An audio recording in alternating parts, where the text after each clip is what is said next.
Hello, testing, check 1 2 3. Hello there. I hope that you can hear me okay after my last stream where the sound was rather horrendous at the beginning of it. I'm hoping that the sound is nice and clear, so if anyone who is currently listening to this right now, if they could just give me a, sort of a thumbs up or a thumbs down on the sound. Thank you, Jay. I appreciate that. I am currently streaming to one concurrent viewer, so you're it, Jay. Aren't you lucky? And I, as I say, the main purpose of this was really just to check to see that the sound is better. I ran the last one on my lapel microphone. The biggest problem with that is it's cabled, so I've now set up a little directional microphone here on the table, and it's pointing straight in my direction, and I'm hoping that that will give me good sound while I'm working without needing to be tethered. Oh look, two people watching now. Hello, dysfunctional wombat. Okay, so I am going to, in this stream, it's not going to be a long one. It's going to be a fairly quick one, but what I intend to do is recap a Macintosh IIvi, and that's one that is was never sold in the US. It was only sold out in Australia, and it was a partner to the IIVX. So the IIVX was the more powerful one. The IIvi was the less powerful one, and the IIvi, as I say, was not sold in the US. It was sold here in Australia, and I think in Japan and a few other places. Interestingly enough, a few years before that, we had the 2CI and the 2CX. Now, CX was the slow one, the CI was the fast one, and then they did a switcheroo with the VX being the fast one and the VI being the slow one, so the I and the X. I don't know, I mean, come on, Apple. Consistency, come on. So anyhow, this is what one of they looks like, I think. Yes, this is the correct one. So this is the 2VI. It's a fairly sizable board.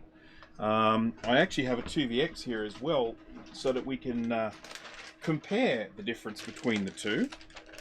If I just open this up, I don't know where this guy gets these massive static bags from, but look at it. Okay, so once again, this is a customer's board. Now, the main way you can tell the difference between the 2VI and the 2VX, I mean, apart from the fact that they look pretty similar. Yeah, they're pretty similar. But the main way you can tell the difference is that the 2VX, the faster of the two, had a built-in, that's this one. This one had a built-in math coprocessor, 6888, there it is, there. Built-in 6888 to a floating point unit, and this one here, which is the 2VX, which is the slower one, as you can see, all we got was an empty slot, a socket for putting a math coprocessor in if we wanted to. Of course, there's no excuse for not having one in these days because they're so darn cheap. But yeah, so the 2VX didn't have the math coprocessor. I mean, obviously, if you look at the writing on the CPUs, that will also be an indicator, because one of them says 16 megahertz and the other one says 33 megahertz. That's another giveaway too. But anyhow, at a glance, without having to pull out the glasses, you can tell them apart because of this socket. Okay, so G5 upgrade card. Yeah, no. Computer says no. So we've got VRAM chips here, and we've got RAM here, so 4 RAM slots and 2 VRAM slots. And obviously, one of the first things I do whenever I get these is I get a little Ziploc baggie and put the customer's RAM and VRAM into them so that I don't lose them, because I mean, I don't want to send them back with less RAM in them than they gave them to me with. Interestingly enough, this one's got 4 4s in it, which I guess probably would have cost a packet back in the day. To give you, would have been giving you 16 megabytes of RAM. Woohoo! These actually did have some RAM on board. I can't remember how much. It's like 1 or 2, something like that. So here's my little Ziploc bag. So there's the board all ready to go. And as you can see, our good old friends, the little surface mount electrolytic capacitors all over the board, all have to go, all have to be replaced. So it's a familiar story, I've heard it before, but if I'm going to be down here testing out my microphone, I may as well test out my microphone and recap something at the same time. While I'm actually here and I have an audience, there is something that I really wanted to show, because there are I do go into this with one of my learn to solder videos.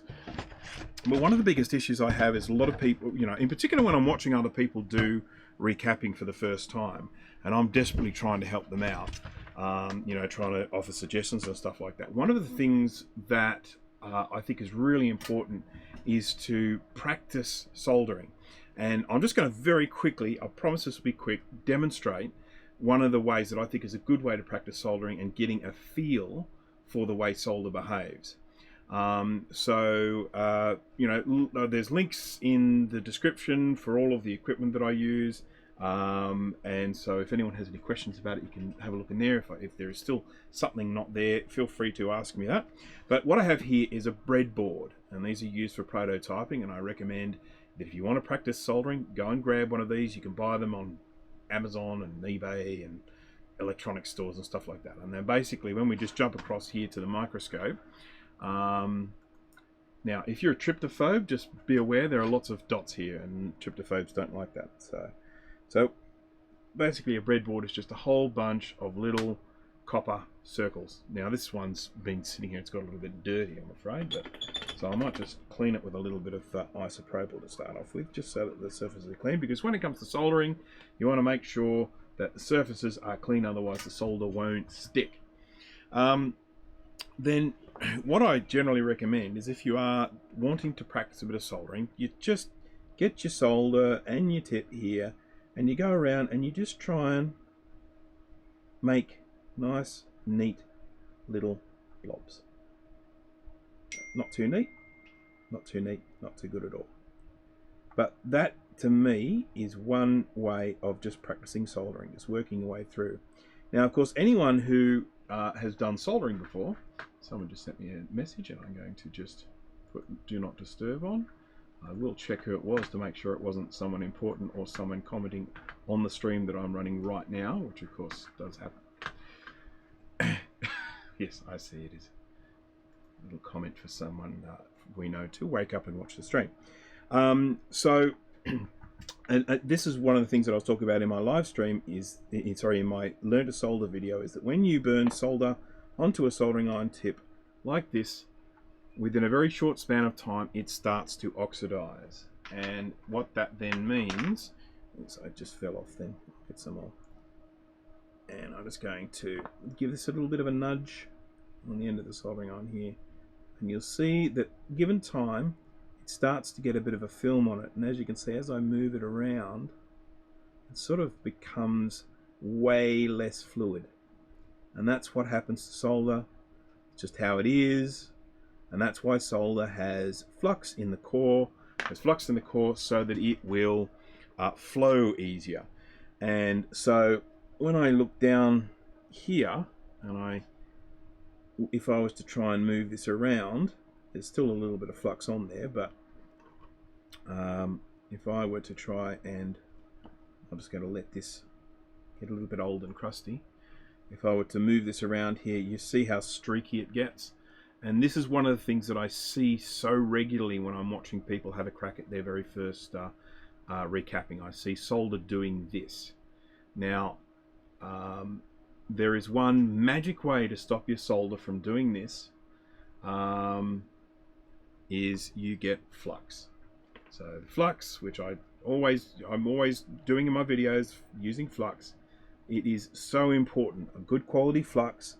When I put this onto this streaky mess, I then rub the soldering iron, and you see the magic transformation. No longer streaky mess. Now we have lovely little circular blobs. So anyhow, I just wanted to demonstrate that, because I cannot stress enough how incredibly important flux is when you're doing this sort of stuff. So back to the real action here, and we are going to look at this gigantic, huge 2Vi logic board, and we're going to recap it.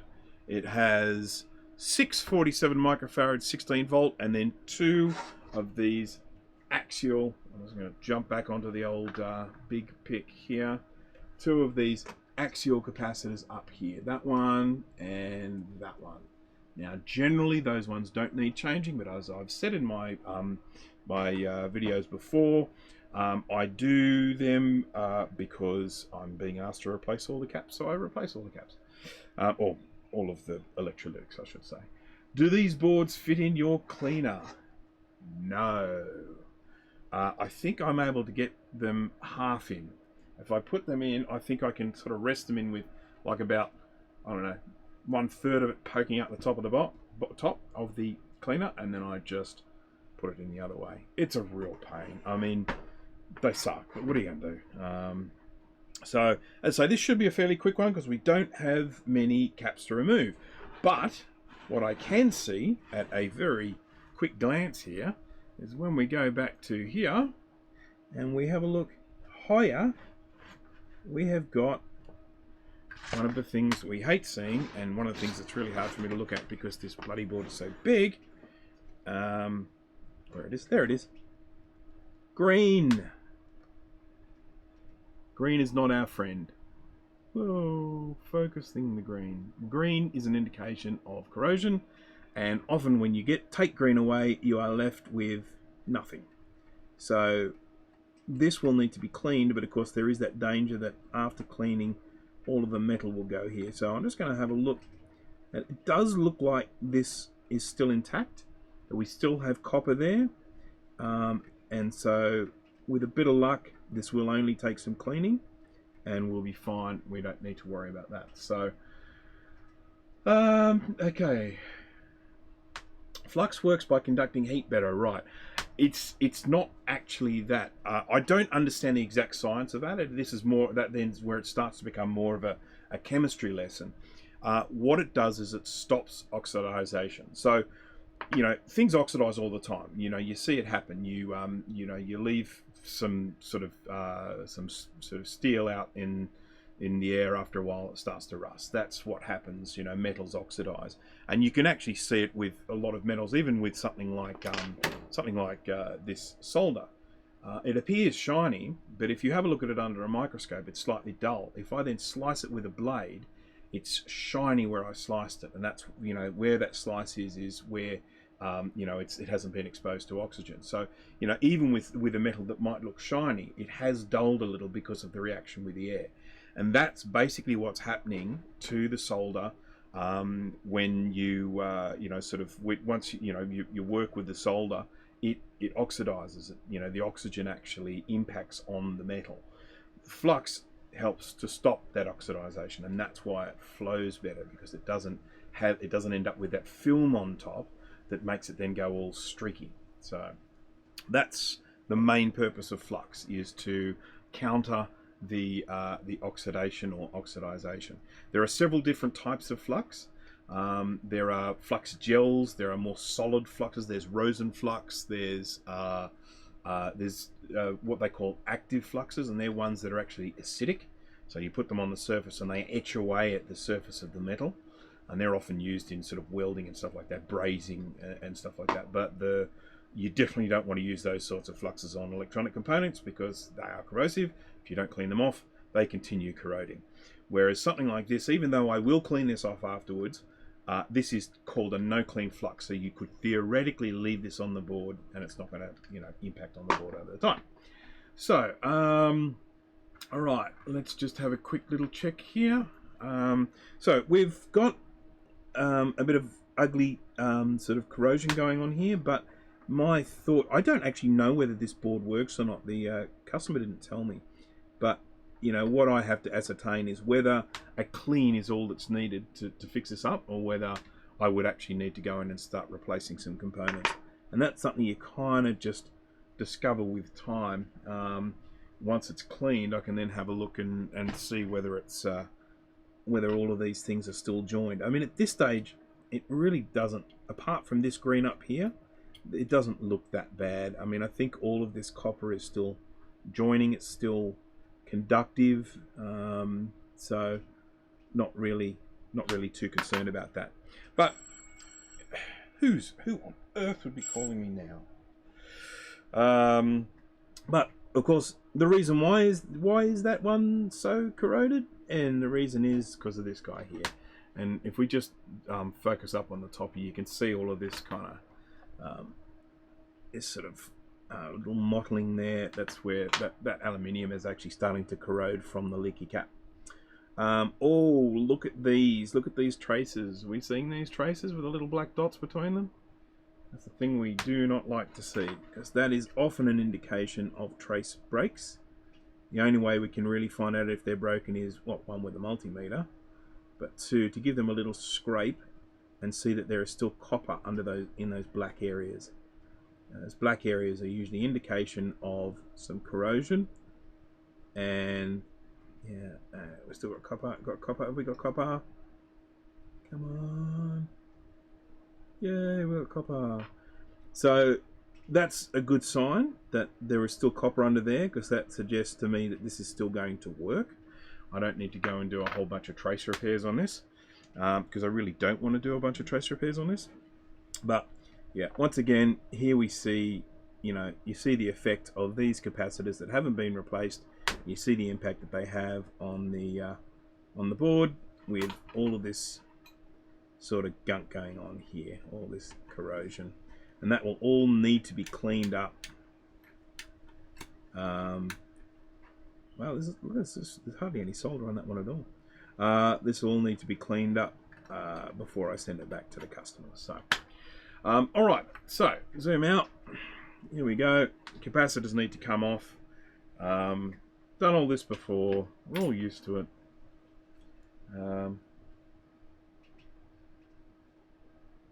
Well, so I'm sorry, Jay. I mean, you were pushing me to do a live stream.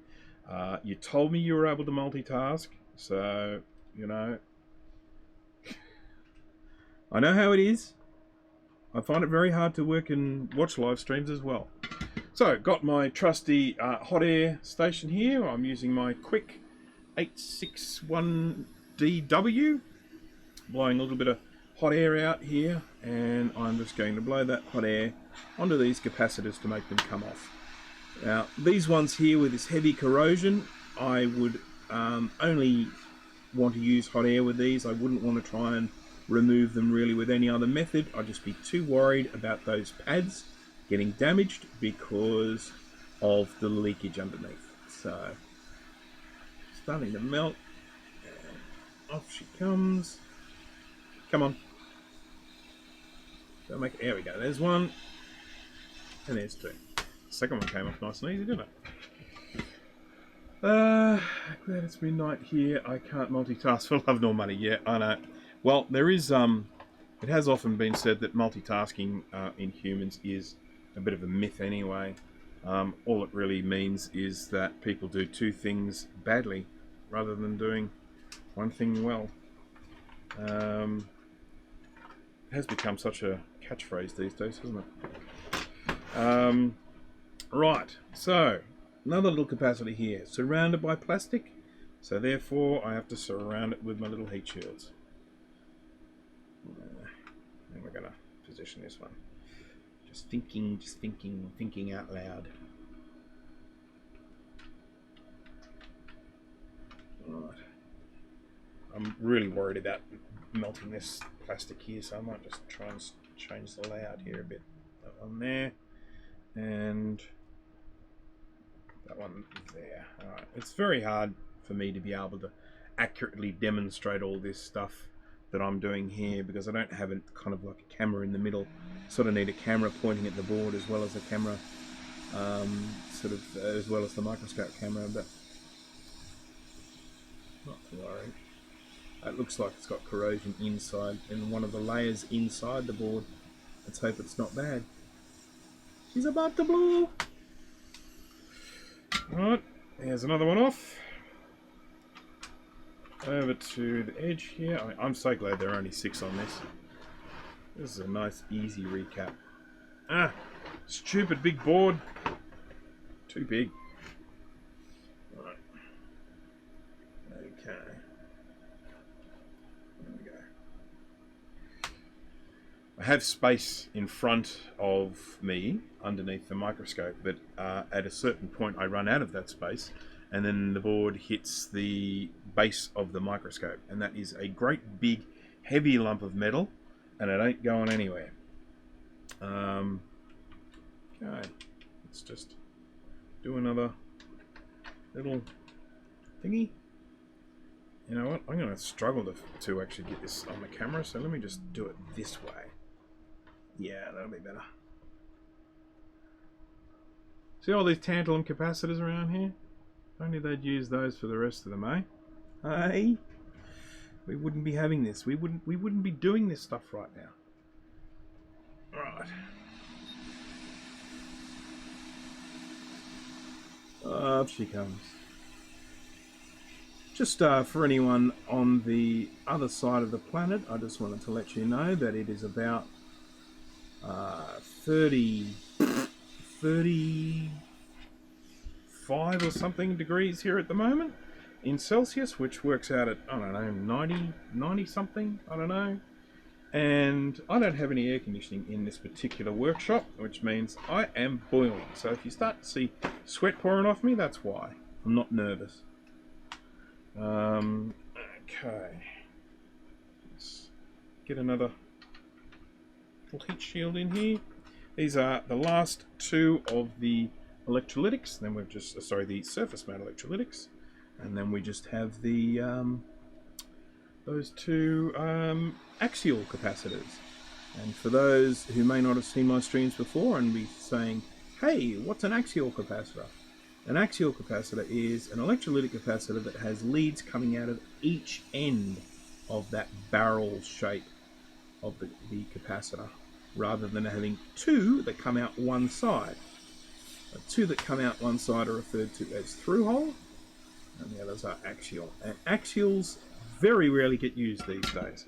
In fact, I would doubt that there are axials in any new products these days. I mean, someone feel free to correct me if I'm wrong, but I think that pretty much only through-holes these days.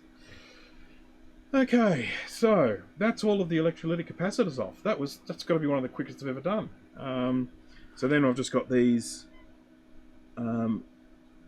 axial ones, and as I have demonstrated before, that I basically cut these and then just remove one pin at a time. Now obviously I could flip the board over, use a solder sucker to try and pull all the solder out and all that sort of stuff, but you know what? I actually think it's quicker to do it this way. So, okay, excellent, Jay. I'm pleased to hear that you got that sorted out. I was starting to get a bit worried, starting to get a bit stressed. Okay, there's one, and here's two. Off she comes. All right. So that's all of the electrolytic capacitors removed from the board. We are free of electrolytic capacitors. So this Macintosh IIvi is now ready for cleaning and then new ones. So let's start off with the cleaning, I think. I'm going to have to position this so that I can get my soldering iron in there without melting anything. So there we go. As you can see, these ones are going to need some cleaning because we've got. I am having trouble talking today, by the way, and I do apologise. So we've got this. As you can see, there's this crust that's formed on the outside of the solder. So we've got to get rid of that. We need to replace it so that this will then end up being a perfectly shiny, like new pad for a new component. So we get our splooge onto here, our flux, and we get some solder, and I use a gentle motion, spinning motion here, barely touching the pad at all. Some new solder, gentle rubbing. We're using basically heat we're using new solder to just get rid of all that old stuff. We're just pushing it all out of the way and replacing it with new stuff. And you see that eventually what we end up with, or what we want to end up with, we want to end up with the pad completely covered in the new solder, as we see here. And you can see all of this scunge around the side. This is all the old stuff that's come off. So now we need to use our wick, which I am going through at an incredible rate at the moment. We need to use our wick and wick that solder off and provide an extra little clean as we go. Again, super gentle, moving that wick around, getting that pad trying to look spotlessly clean, and then move up to the next one. Got a bit of scunge at the top here. I'm going to see if I can get that rubbing off with the wick. Yep, that came off quite easily. So that's really good. I mean, this is I think a fair indication that this is going to be a pretty easy recap job. There won't be too much grief in here. Right. Yeah, I wouldn't mind if they call it splooge. I mean, you know, let's face it, at the end of the day, it doesn't look too crash hot when you put it on. Now, for anyone who might be screaming at the screen at the moment, I have also noticed that this trace here looks rather horrendous. It's got some blackening and some out of focusness there. So just gonna give that a good old scrape and make sure that it still looks like we're joined, and it does. Still got fresh copper under there. I'm able to brighten that up and I don't see any gaps in it, so feeling pretty good about that. And what I will do is I'll go in and grab that little bit of wick I had before, and I'll just gently rub on that with the wick that had some solder on it. I'm just going to be tinning that bit of exposed copper, coating it with a very fine layer of solder, so that's all neat and tidy. So yeah, I do agree that you know, sort of when you have an ugly board and you clean up the pads and they come up looking like absolutely brand new, they look like they would if they were coming out from the factory, it's very, very rewarding, particularly on boards that are really, really scungy. Okay, I've lost where the other ones are. Here's two more. I mean, once I've done these two, it's like we're 2/3 of the way through. Alright, more of our flux splooge. Okay, and as one of the things I mentioned in one of my other streams is that when you're looking at under a microscope, it looks like I am just putting so much flux on there, but it's not that much. I mean, if you were to actually put that amount, I don't know, onto a little plate or something like that, and I was to present it in front of you, you would be like, oh, that's hardly any at all. And the way you know that is the fact that these syringes have, I buy them in 30 cubic centimeters. I think it's 30? Yeah, 30 cubic centimeters in that. And that lasts me donkey's years, it really does. Okay. So this one here, there's still quite a lot of black grime on the edge here.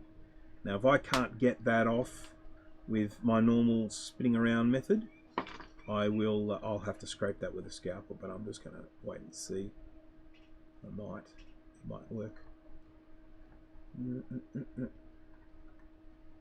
It's not like the others. The others have come up really well, so let's just see. I mean, the wick might do it for us.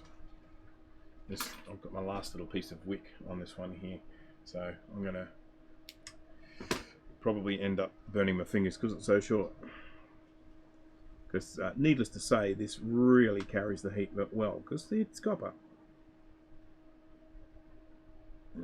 Yeah, I'm going to hit that with a scalpel. There's no point in risking damage by constant rubbing with the wick. Yeah, now it's starting to burn my fingers. Ooh, ooh, ooh, ow. Okay. Used to be nice. Well, it used to be all crusty. It's so nice. Plus, of course, it's on the save board. Yes, I agree. And the that was one I think I already mentioned. Oh no, it's an extra comment. The big thing, of course, when they come out of the cleaner, you know, and all that sort of dusty, dark green surface comes up, glossy, and you know, just looks fantastic. And it's one of the things that it's one of the reasons why when I do this for a paying customer, I feel, you know, you feel better about it. I mean, you know, someone is like, oh, okay, you know, you're doing recapping. I could do that myself for sure. Yeah, but the when you do the cleaning in the ultrasonic cleaner, I mean, you basically end up giving the board back to them, looking, you know, different to how it's ever looked as far as they know. So, you know, they send you this dirty board and they get this sparkling clean one back, and it just always makes me feel a little bit better about charging people money for what I'm doing. Okay.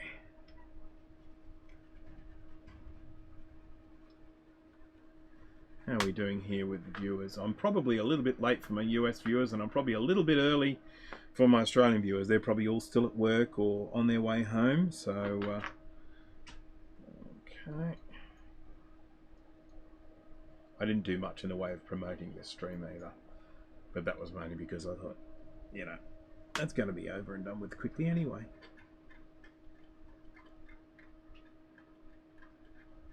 Okay, I'm just cleaning something that you can't see there because it's off camera. There was just a little veer here, and it was a little bit black around the outside. I just wanted to clean it up. But, you know, even though I see all this black scunge here, I'm getting a general feel for this board. And that general feel is that even though we have a fair bit of blackening, I don't expect to find any, you know, broken traces. I just get that feeling that this board is fine.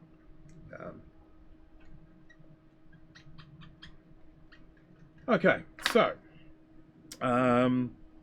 that's 4. We've got 2 more, and they're ones that are just sort of floating all over the place. We've got one little guy here. There we go, and this one is probably one of the worst for the leakage, which of course we can see here. The way it looks all black and scungy like that, that's often because the hot air station. It's not usually like that. When I remove it with a hot air station, there's a hair in there. When I remove it with a hot air station, whatever liquid is there tends to get a bit blackened. So that nastiness.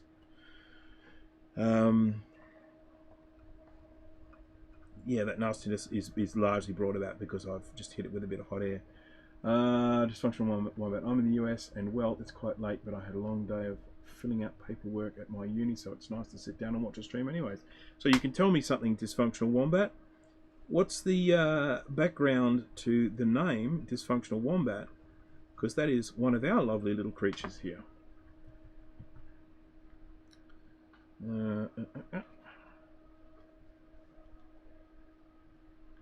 Okay, let's just get that cleaned up.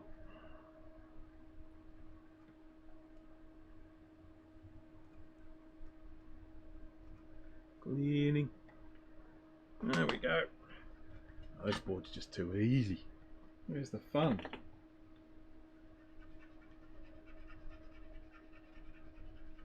It's just cleaning up really, really well. A few more little yeah, that's fine. These little dark traces here, but again, I don't really expect to find any proper breaks in here. Yep. Okay. Here's my last one here on the edge. It's the one that's really hard to get to.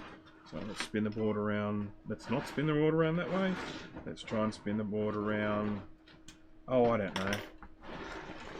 Maybe that way. There we go. We can see it now. It's just a little bit angled. Then we get it right in the middle. Like that. Okay.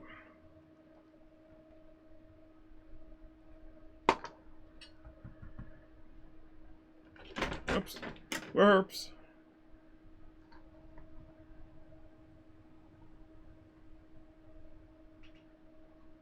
Here we go.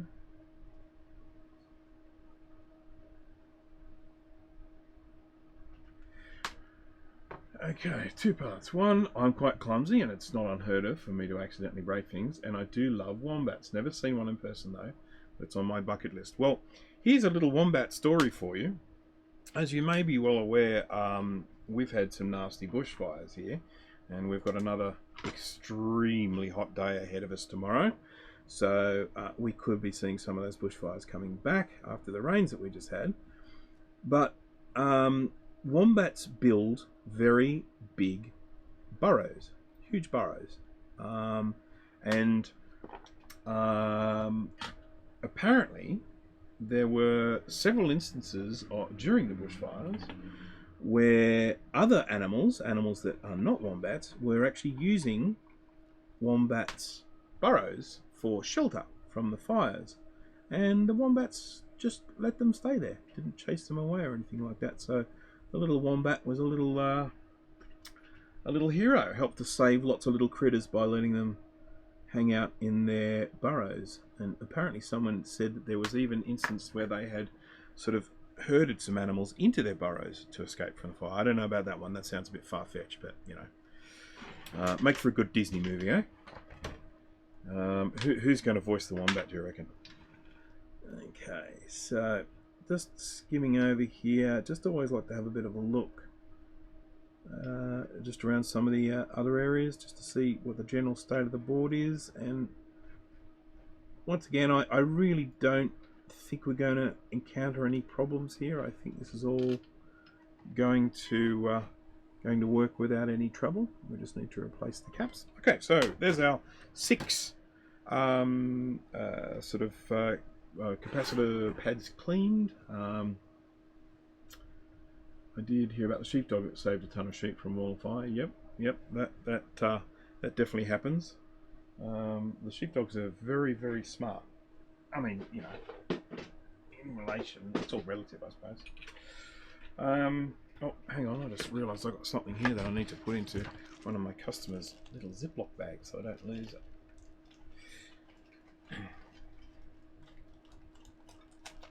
Right. Okay, so here's the next bit. Oh, actually, you know what I didn't do? I didn't take the little legs off the axial caps. I've got to do that. There we go. So, once again, been through this process before. Get some solder onto the tip of the iron. Put the iron next to the pin. Get it nice and hot. The heat transmits through that pin, gets the pin nice and hot. The solder wraps around the pin to help the pin get hot, and then I can just pull it out. And it takes only a couple of seconds. There we go. On to the next one. Need the tweezers. The tweezers, by the way, are another really, really important thing with this. I mean, I have all of the you know, sort of all of the different sort of tools that I have in my in the description, but they're actually I think they're Hacko. No, I can't remember. Whoever they're made by, there is a link in the description. These really fine pointed tweezers. I mean, they are really fine. I mean, you can stab yourself like a pin with these things. They're very important to have these when you're doing this sort of work. Super important. Right. Okay, there. Heat on the pin. The pin's nice and hot, and then out it comes. And then we got one more. Oh, sorry, we got 2 more here. Heat. Actually, I don't need any more solder. But oh, no, this one appears to be being difficult. No, here she comes. I've seen all the pictures and news coverage of the fires, and it's so terrible and awful. I don't know where you're at in relation to the fire, but I hope you stay safe. I do appreciate that. Thank you. I'm not in the... yes, they are CHP tweezers, and they're almost indestructible. The thing you can do to wreck them is if you drop them onto a concrete floor with the pin first, and then the next thing you know, you look under the microscope and they're all sort of like... But in actual fact, I kind of recondition them. I mean, when the tips, you know, sort of start get a bit wonky, I actually sort of file them down and bend them and bring them back into points. So you know they are, I suppose, just to that extent, while maybe not indestructible, they're certainly definitely repairable and recoverable. Okay. And one thing I will tell you is no matter how many you buy, you can buy 5, 10, 15. If you work in this workshop, when you go to grab a pair of tweezers, it's very common you can't find them. Actually, I'm a little bit better now. I'm starting to work a little neater in here. I started just getting sick of how messy it was, so I started working a little neater in here and putting things away after me. Wacky concepts like that. Normal use won't destroy. No, that's very true. I mean, they're a very good quality tweezer. I mean, they're more expensive for sure, but you can actually jump on eBay and you can go like needle nose, like fine pointed tweezers or precision tweezers. If you do a search for precision tweezers, you'll get ones like this, and you probably can't see that very well on the camera, but you'll get tweezers like this, and they got a fine point, and you go, yeah, that's a fine point. But trust me, when you get these ones, the CHP ones, there's a difference. As I say, these are just like pinheads on the end. Awesome. Awesome. Right, so the next thing I need to do is I need to make it so that this hole for the through hole is a hole and not a blob of solder. So I've got my wick, I've got solder in there, and with luck we place the flat part of the soldering iron down on top of it and suck the solder up. And there we go. You just see it. You can actually see it when the solder comes all the way out because it just sort of ripples across the surface of the wick. Okie dokie. Yeah, that's right. Yeah, they are a very fine point, but I mean, this is the thing. I mean, everything under the microscope is relative. So I've got a needle here. This is a needle, a sewing needle that you would use for clothing, and obviously a needle is a very fine point. But if I put this under the microscope, you can see, you can actually see that that end is a little bit rounded, like that. Gee, it's still a pretty nice point, that, isn't it? It's not bad at all. So yeah, if you're ever looking for interesting things to look at under a microscope, grab some grains of salt. Looks awesome. Okay. Sorry, I am just totally losing the thread here. And it's still daytime here for me. I should be the alert one. Okay. Come on, you want to come out. So I've got to add some more solder to this. When I have trouble getting them out, I generally add some more solder. And then try again. And then if that doesn't work, I then try on the other side. Ah, I got it. You just see it. You can see it. It just sort of, it suddenly just fills up with solder. I mean, it goes from having a little bit of solder in it to suddenly having a whole stack in there. Okay. 20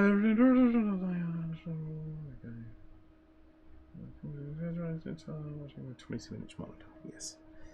Okay, so let's move to this one. Sorry, I've got to stop saying so. I just say it like about 50 times every stream. Okay. Didn't put any flux, did I? Let's get some flux on there.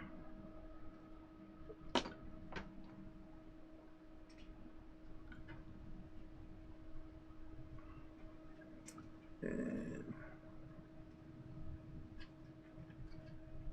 come on. Come on. Some more solder in.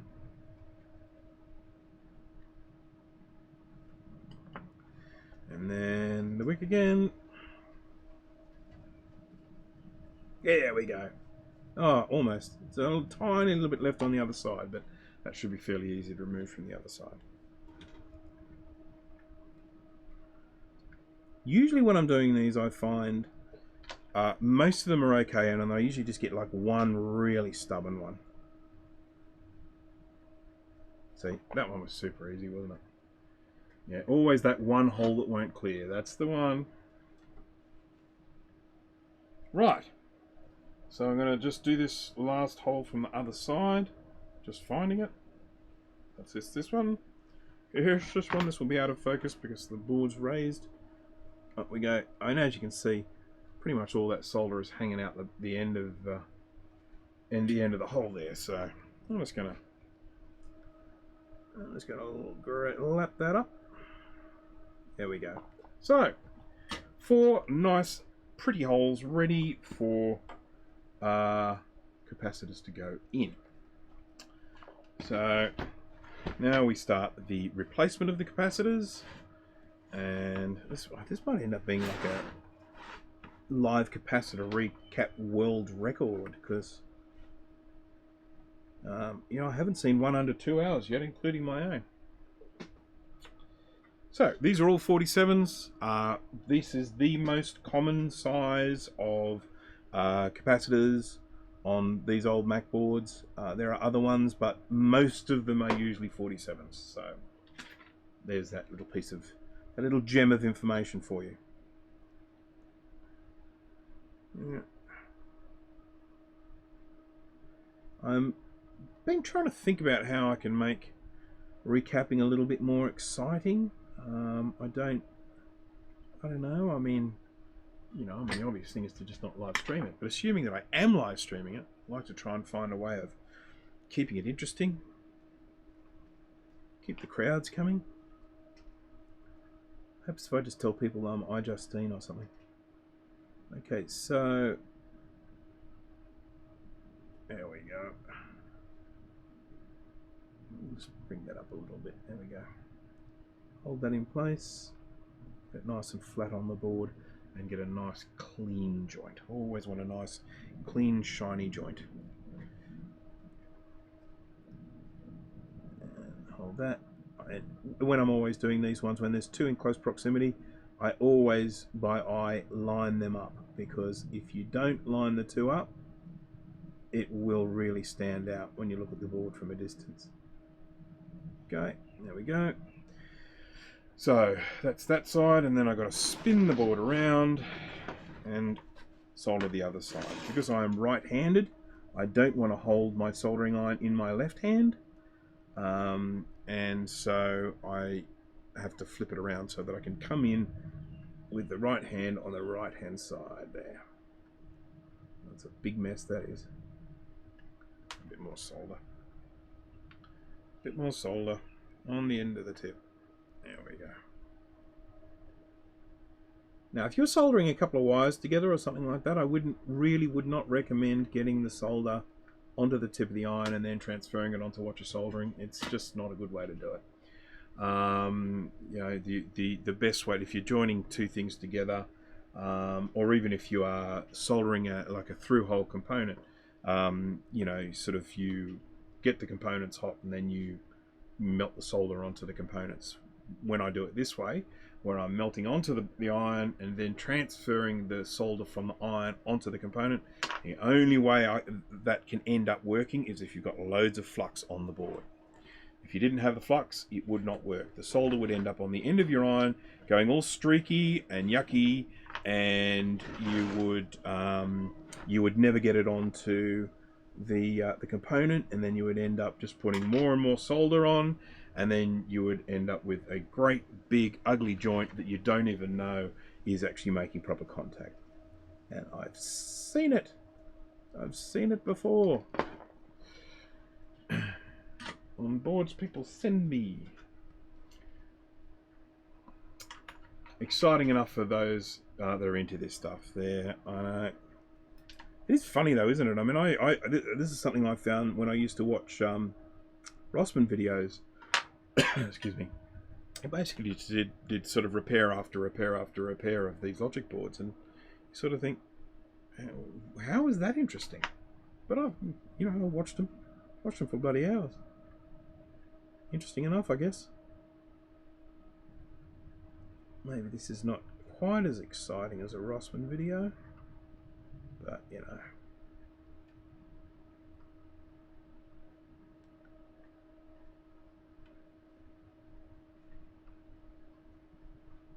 There we go.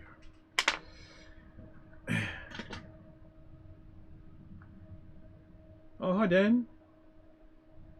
Hi Julian. Or is that Julian? Julian? Aeolian? Okay, now I did get a slight waft of plastic there. Did I melt something? No, I don't think I did. If I did, it was small enough so that it's not visible. Osman talks too much about unrelated stuff. Yeah, I can do that too if you like. Let me think of something unrelated. I've got chickens. I got 3 eggs today. Okay. Right. Then we have one last little surface mount cap to go, but it's in the position where it's hard for me to actually show it. So there we go. We're going diagonal with this one. Just go and check the focus, make sure got the best possible picture.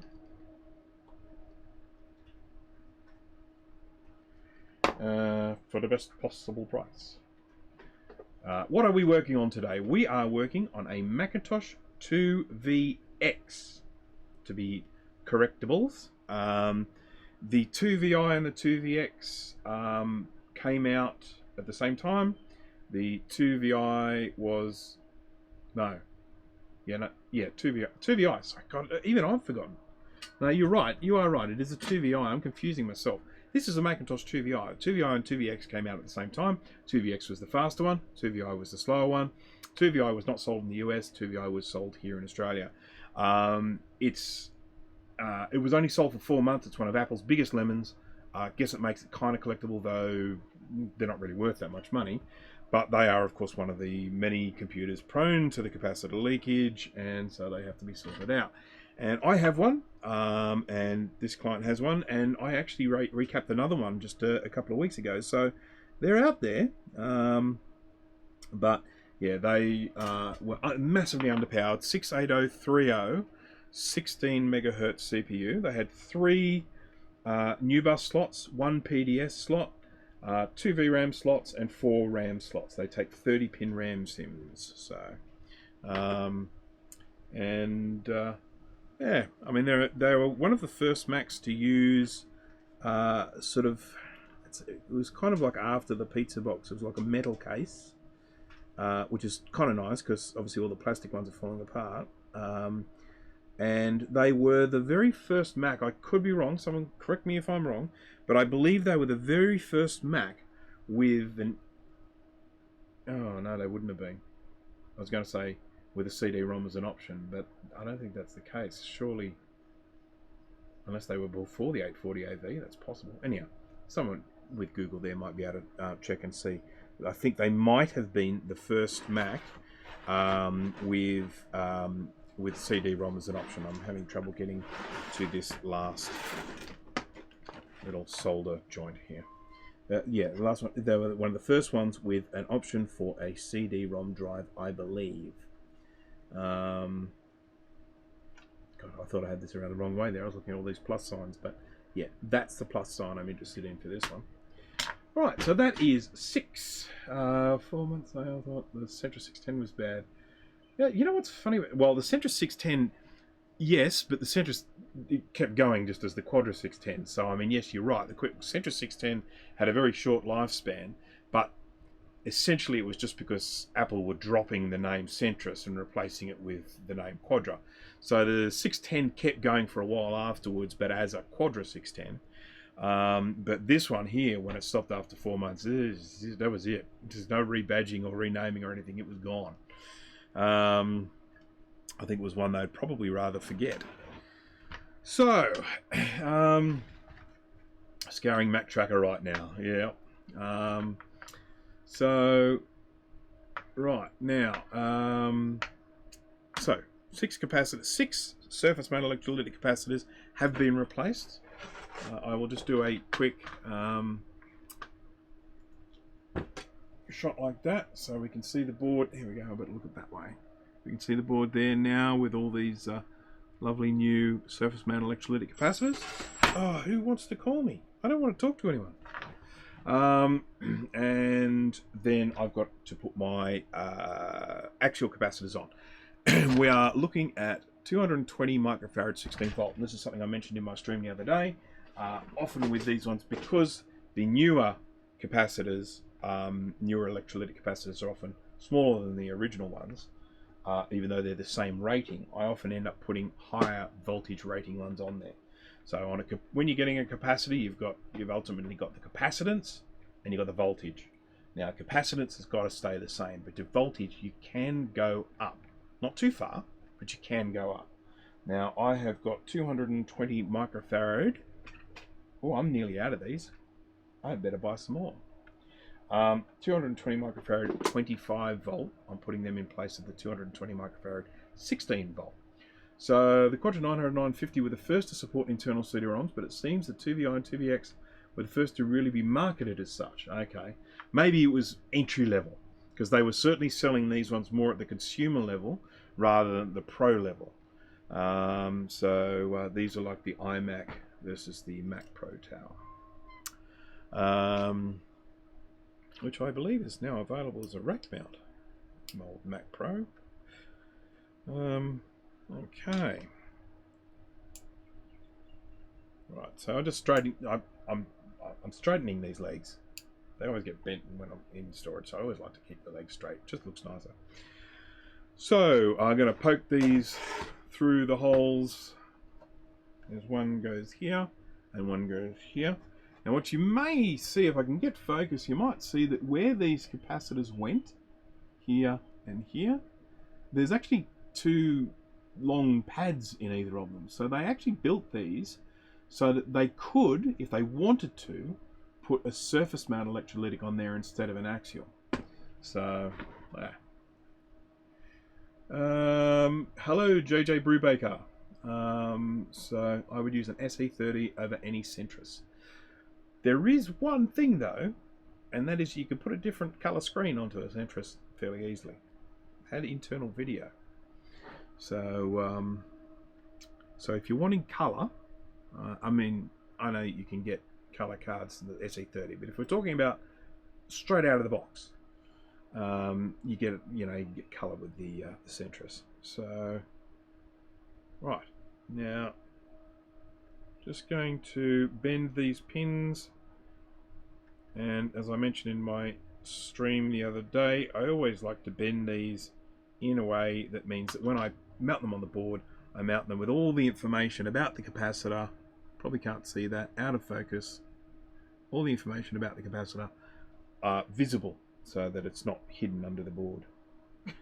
Look at this. I did 4 surface mount capacitors and not 6. I am not paying attention at the moment, am I? So I've still actually got 2 more capacitors to put on here. Just for anyone who's counting at home. So just going to pop this one through the holes. I'll come back to the surface mount ones. And bend the pins at the back so that it doesn't fall out. Ready for me to solder in. Do the same with the other one. How are we going here? So we've got... What have we got here? Oh, I've got 9 concurrent users. Okay, so we've had a few people sort of join the stream after I started. So just to, quick recap, doing a recap of the recap. I'm doing a recapping of a Macintosh IIvi board. It's one of the old 680-30 Macs. Bit of a lemon. Didn't sell for long. Wasn't popular. Didn't get worldwide release. Hasn't become particularly collectible, even though it's rare. But maybe one day. Sitting here on a gold mine. Okay. I didn't bend these pins very well. Bent this one too far out. How's the audio? Is the audio holding up? Oh, did Jay post it on Discord? Thank you, Jay. I appreciate it. Look, these are I need to take him on as my my head marketing person, don't I? Okay. Right, poke the next one into the holes, bend the pins underneath, and then we'll solder these on. So let's get a little bit of microscope action here. Yeah. And how about I show you the microscope? How about that? There we go. Streaming in the microscope. And as I mentioned before, applying heat to what I want the solder on, and then just poking the solder at it. That way I'm getting best use of the flux in the solder, because there is flux in the middle of this solder, and it does its job just at the point that the solder melts. So that's it there. And then, can we see that one in camera? I think we can. There. And last one. Okay. And then, of course, when you've got great big long pins hanging off, we're going to have to trim them. So back to this picture, and I'll just trim these off with my snippers. There's a snoop, and another little snoop, and another little snoop, and another little snoop. And then we've got all those pins that have flown away. So there's our new caps sitting on here, looking all pretty and aligned and everything like that. Okay.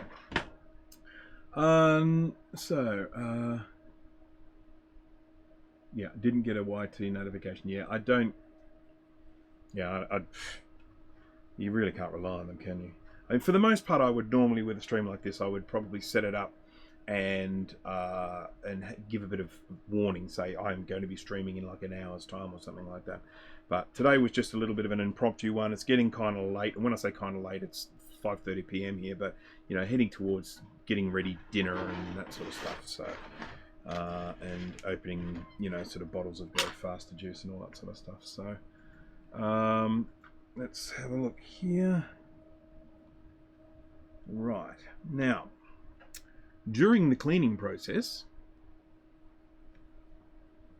focus, something like that. During the cleaning process, I noticed that I have rubbed a little bit of coating off this trace on the board, just here. You can see where it's shiny, and I would be concerned. I'm just going to, oh god, look at that black ugly trace. Let's just check and make sure that's okay. Yeah, it's fine. Nothing wrong with it. So the main thing I'd be worried about is when I put a capacitor on here. I'm just going to grab one now. So, no, I don't have super chats, I'm afraid. I've still only got 360 subscribers. Tell your friends. Okay. So, I'm just going to have a look at this. I want to check and make sure that when I put this on, I'm not going to end up accidentally touching this pin to this little bit of exposed trace here in the bottom left hand corner. Well, I think we'll be fine. When I put it on there, there's enough clearance from that little trace. I mean, I will paint it over when I'm finished, but I just wanted to make sure that I won't accidentally create a short. Because that's not good. End up like poor Steve with his Quadra 840 AV board, which we found the other day when he was fiddling around with it, that it has a short somewhere on the 5-volt rail. So that's going to be fun for him to diagnose. Okay. Right. So, time to solder these on, and these will, I promise, these will be the last ones. That I said before that I'd done all the caps, but I hadn't. I'd only done 4 when I thought I'd done 6, which just gives you an indication of my brain. And let's spin this around here. Hold this board up with my belly so it doesn't fall down. It's kind of hanging off the table rather precariously here at the moment, but I'm forced into this predicament. So I'm going to hold this still and hold up. There's that one. We'll do this one because this one has plastic next to it on the other side. You can't see, but it's a SCSI port there. I'm doing this side first just to get it into position. and I believe it'll make life a little bit easier for me to solder the other side. Uh-oh. Surrounded by plastic. No melting. Right. Now for this one here, this one is, because it's positioned, it's got plastic there, it's got plastic here, it's got plastic here. I'm going to actually do these last two solder blobs without the microscope. So I'm going to turn this around, I'm going to do this, I'm going to just point the camera down here, if it goes, and I'll just show, there we go. And I'll show you what I'm going to do. I'm going to just get a little bit of solder here. I'm going to point it straight down like this. Same process, but I'm just pointing the soldering iron straight down rather than coming in from the side. There we go. I can't see it very well because I'm getting long-sighted as I get older. So there we go. That joint looks pretty good, and that joint looks pretty good. And I don't think I melted anything, so I'm happy. Right, so that really is it. Let me just check the chat. Hello, Red Syrup. If there's anyone else who's joined who I haven't said hello to, it's not personal. Hello. Right, so there we go. Oh boy, it is hot in here. Right, so that is one completely recapped board. And of course it was a very easy one because there's only 6 surface mount electrolytic capacitors and 2 axials. And so there's the axials up here. And then we had 2 surface mount electrolytic, 2 surface mount electrolytic there. And then there's like one hovering here and one hovering down here. So that's basically it. That's the board done. Now, I hadn't really thought through the testing side of things. I can test it if people are willing to wait a brief moment while I dash up to the main house and bring a 2VI down. Hello, Argo Rider 2.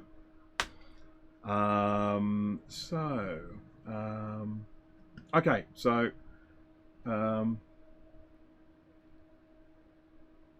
hey, Grudy, where's Grudy? I don't see Grudy. Where is he? Oh, there he is. Hey, Grudy.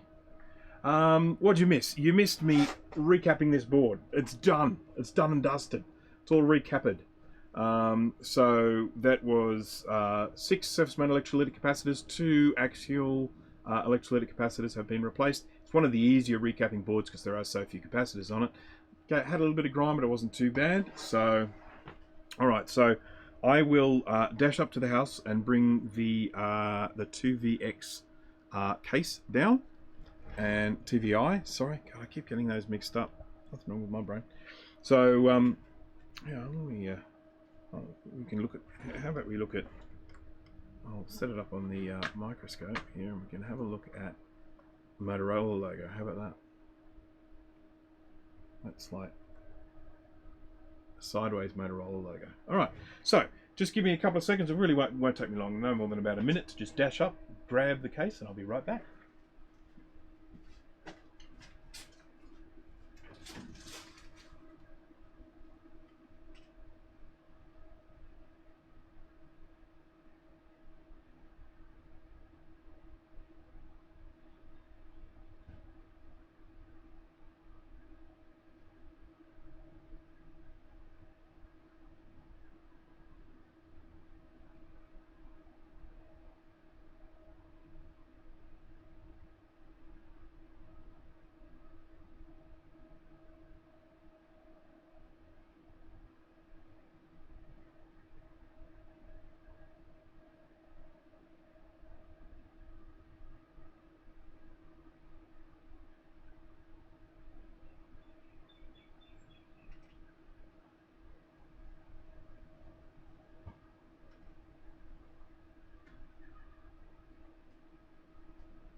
Hey, what's up, guys?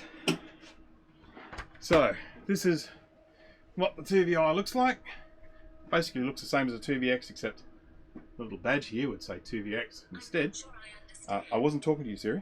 And here's an interesting thing. Whenever I turn the ultrasonic cleaner on, Siri thinks I'm talking to it. So, who knows why. This had an option for a CD-ROM to go here. This one did not have that, so... You know, I got the poor person's version. Right, so I'll move this board out of the way because otherwise I might squish it with this case. Opening up this case to get the board out is a bit of a task, but I've done it a few times, so I'm hoping that it won't give me any grief. Where's my screwdriver? Oh, I've got one just over here. Oh, there we go. I can use my what do you call it? Discharge tool. Right, so to open these up, there's a little screw in the back here, and there we go.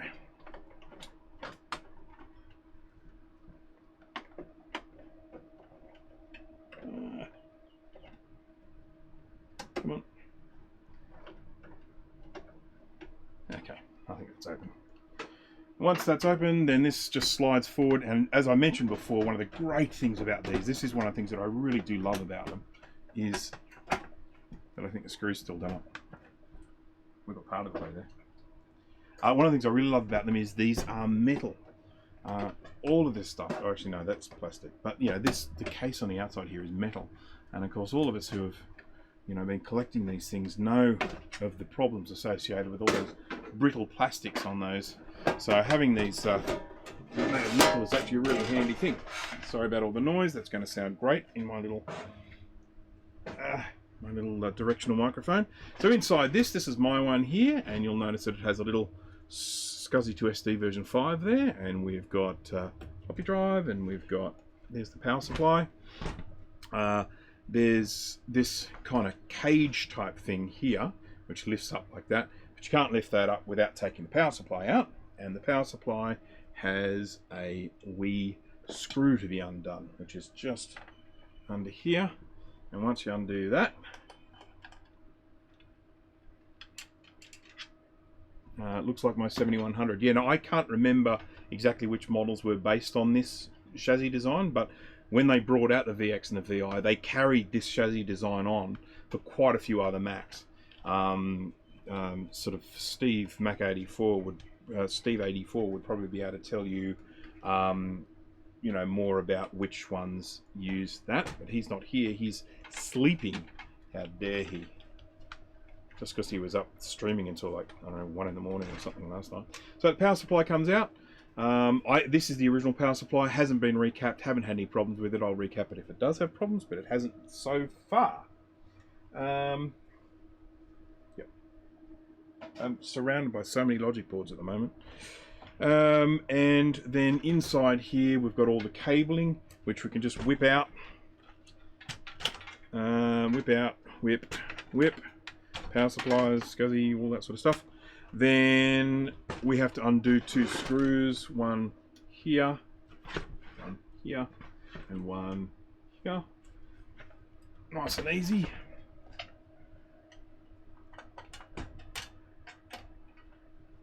I mean, look, I probably could just plug the power supply into the one that I've got, but the problem is that I want to be able to hear the chime. And you know why? Because I haven't got a screen connected. So the chime's going to be the best we get, maybe a flashing drive light. That's about all we're going to get from this one. So I do apologise. We won't actually get like a welcome to Macintosh, but I'm not carting a screen down here. Not because it's difficult, but I've got nowhere to put the bloody thing. Okay, so there's the cage. Out it comes. And then here's the board here. Unplug the speaker, pull out the what is that thing, the little restart button. One screw here, right slam bang in the middle of the board. And I'll put that, I really should be putting all these screws in the same place, shouldn't I? I'm sort of scattering them around. And then the board then pretty much just slides forward then, like that. And then up it comes. and out comes the old board. So that's my one. This is the one that there is a video on this one if you would like to see it.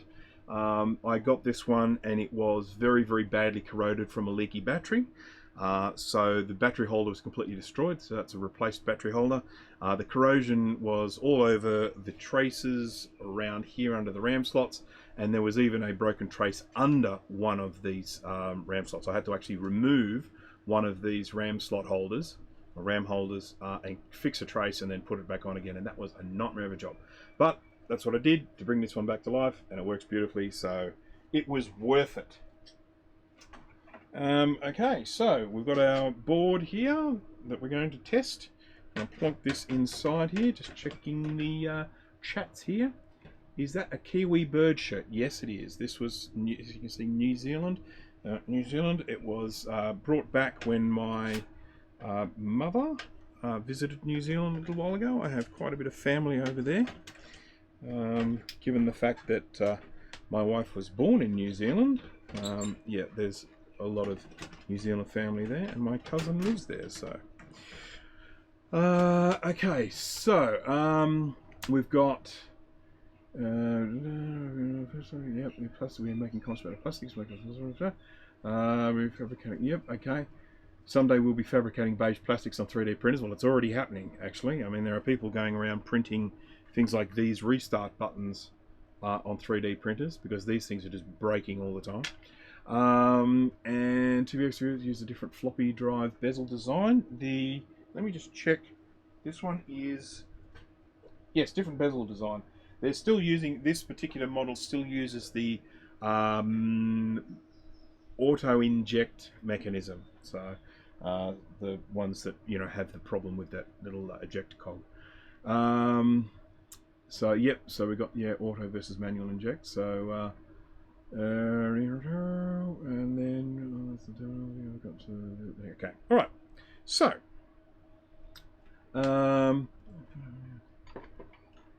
hasn't uploaded in years, but made some very informative videos. Yes, Jason's Macintosh Museum. Yes, indeed, I have watched that, as I think probably a lot of people have, who are into the old Macs. I have, yeah, no idea what happened to him. I mean, he's got lots of old videos on there. Maybe he just got sick of it, or maybe he ran out of computers to talk about. I don't know. So I've put the board in, I've connected up the speaker. I'm now going to, oh, I better put some RAM and things in it. So I'm gonna have to take these out again to clean them, but you know, that's okay. What we do for the live streams. In goes the RAM. These RAM holders have little metal clips. So try and put a VRAM in there. Have metal clips holding the RAM in, unlike the earlier ones that had little plastic clips which break really easily. So that's a real advantage to these later ones. It's a good design change to have the clips changed to metal. Okay, so there's the VRAM. All right. I don't know why I'm putting VRAM in, seeing as I've got no V. Right, so then hook the sort of cagey thing in. I don't know what the correct terminology is for this thing. I call it a cage. It's probably got another name. If anyone knows what it is, feel free to jump in and tell me. Oh God, these things are a pain. Come on, line up. It's not lining up. Done something wrong. Doesn't really matter though. Connect up the power, connect up the floppy, and connect up the SCSI cable. As you can see, if it's not, but if this was one that had a CD-ROM drive, it would connect to this little connector in here. Have you ever done a Daystar Genesis? No, I haven't. Max, it didn't run out at least. Maximus Cage's Superior. Yep, that'll do. I like that one. That'll work for me. Yeah, I'm just going to tell a bit of a sad story here. I worked for a design company many years ago, and they pretty much let me take home any computers once they were no longer being used. So I came home one time with like about 9 sort of like blue and white G3s, something like that. I ended up giving them all away. But prior to that, I came home with a whole stack of clones, the old 604 CPU clones. I had power towers, power base, power something else I can't remember. I had the Daystar, the one with the dual CPU, and there was another one, was it Supermac I think made them. And I literally had a room full of them that I was using for sort of some grid computing when I was doing rendering for 3D. So I had a whole room full of these things all networked up that I would use when I'm rendering, rendering 3D scenes.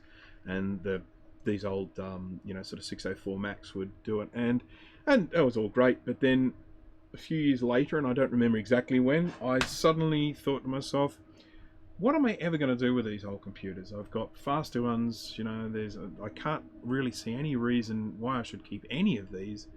And I either gave or threw them away. I can't remember. I think I gave most of them away if I could, but I may have ended up throwing some away. And I really regret that. At the very least, I should have just kept one of each model.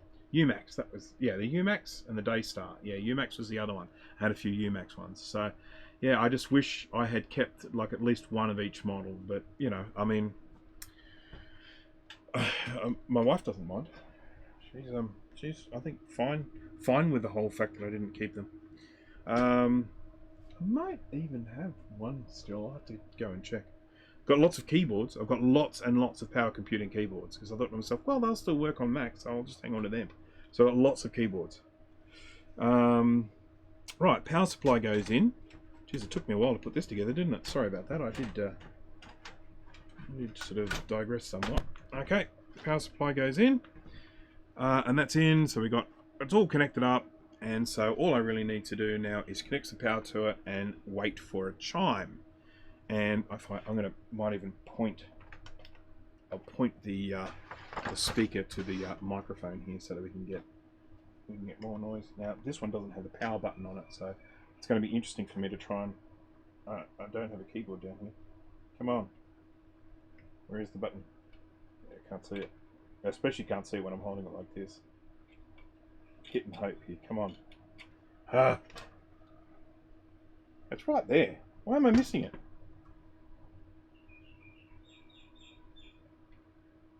I should even be able to do it with my finger. Tell you what I'll use. Use the end of a toothbrush. Did people hear that? It was pretty quiet, but it definitely did go boom. And then I'm just going to wait here. We'll have a look at the SCSI to SD here, which has a little light on it. And what I'm hoping is that we might actually see that start to flicker. It's going through the RAM check at the moment, which for anyone who, this has got 16 megabytes of RAM in it, so if anyone who's used any one of these, hey, look at that, there's a flicker. The RAM check does take a while. And then one of the things that does occasionally happen with these SCSI to SDs, I've seen it happen before, it may not be the case at the moment, but sometimes you need to eject that and put it back in again.